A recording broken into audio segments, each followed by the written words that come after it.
The 20th century produced a weapon of mass destruction so indiscriminate that it killed millions.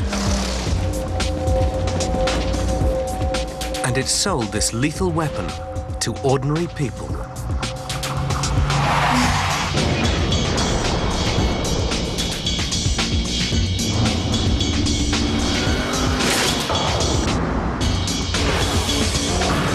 But in an effort to save lives, a science was born. It started with the pioneering work of a maverick few.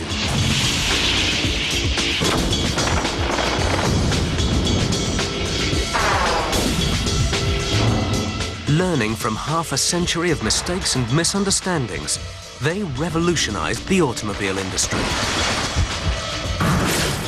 and transformed a motorized monster into an engineering marvel.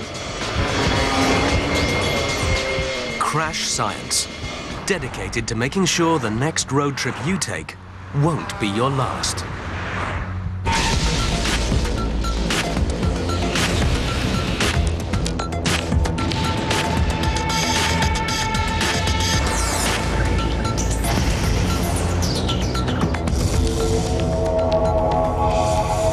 Shortly after midnight on the 31st of August 1997, a chauffeur-driven Mercedes carrying Diana, Princess of Wales, approached the Alma Tunnel in central Paris. In pursuit were a group of motorcycle-riding paparazzi. The driver lost control of the Mercedes and collided with a central pillar, then smashed into the opposite wall. 2 occupants died at the scene, and later in hospital. So did Princess Diana. Only her bodyguard lived. But at 96 kilometers an hour, should such a crash have proved fatal?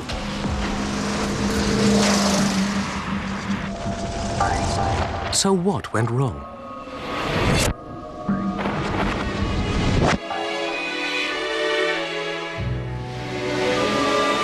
Worldwide, it's estimated that over 3,000 people die in car accidents every single day. It only takes a split second for our beloved car to turn on us. But as chaotic as a crash scene appears, there are numerous clues to help specialist investigators piece together the causes from the puzzle of broken bones and twisted metal.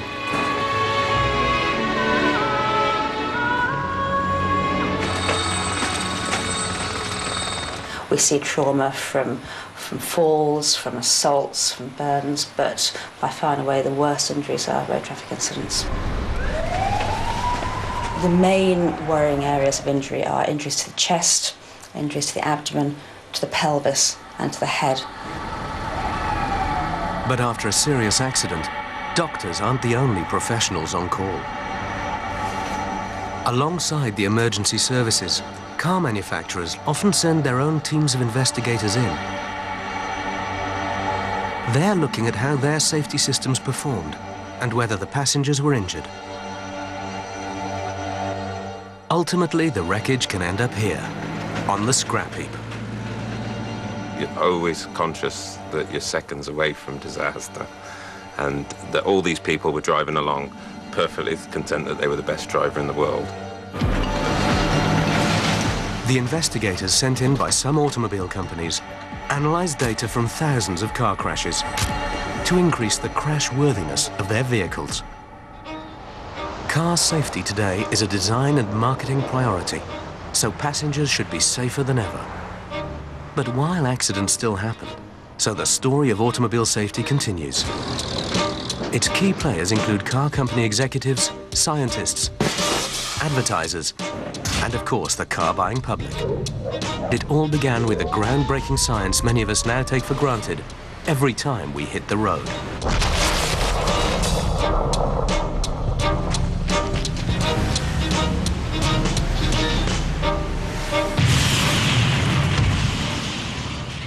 By the late 1800s, Britain's first horseless carriages were considered so dangerous that their speed was limited to 6.5 kilometers an hour.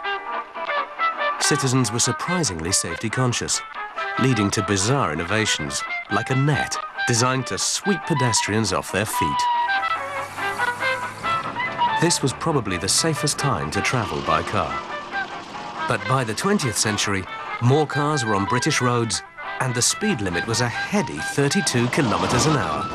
The safe age of motoring was already history.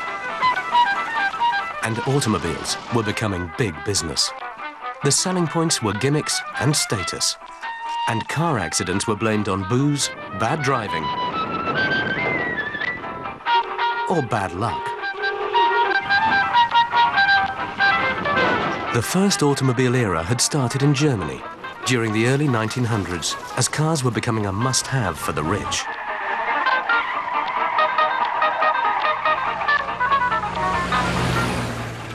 They consisted of little more than sheet metal nailed and screwed to a wooden frame and lacked basic features like signal lights or windshield wipers. In fact, watch what happens when one of these early cars takes a modern crash test. Pretty nasty stuff. Many features doubled as weapons. Their plate glass windshields sliced faces. Rock-hard dashboards cracked skulls. And steering wheels impaled drivers. Moreover, there were few rules of the road. The first European driving schools taught maintenance, not road safety. And it took until 1919 for the world's first stoplights to stop the traffic in Detroit. Mass production soon made the car available to a far wider market. The car became affordable, but at a heavy price. By the mid-1920s, more than 500,000 people had already been killed on America's roads. However, on the other side of the Atlantic, one small Scandinavian car maker believed that safety features ought to be considered a component of good design. In 1927, the founders of Volvo Cars, Assar Gabrielsen and Gustav Larsen, claimed that cars are driven by people. The guiding principle behind everything we make at Volvo, therefore, is and must remain safety.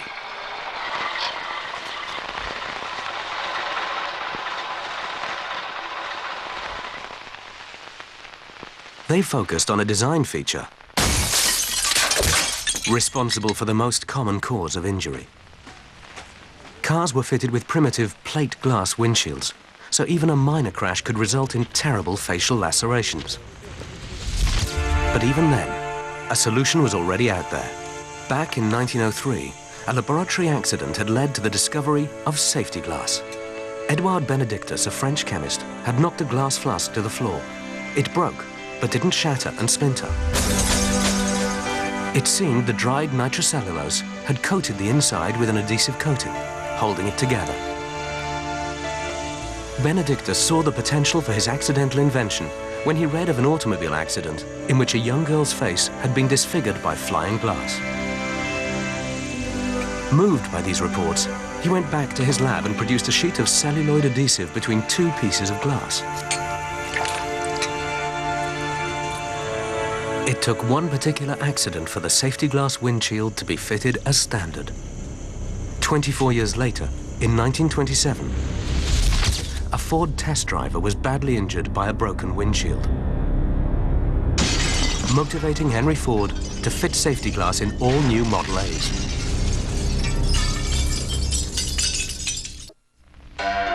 In 1918, after the end of World War I, America became the leading nation in car production.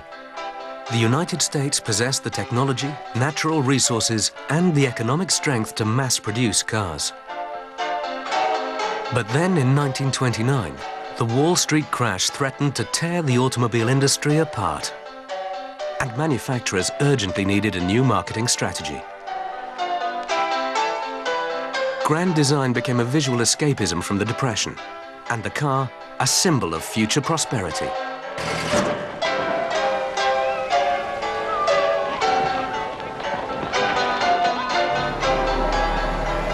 Throughout World War II, the auto industry concentrated on military production.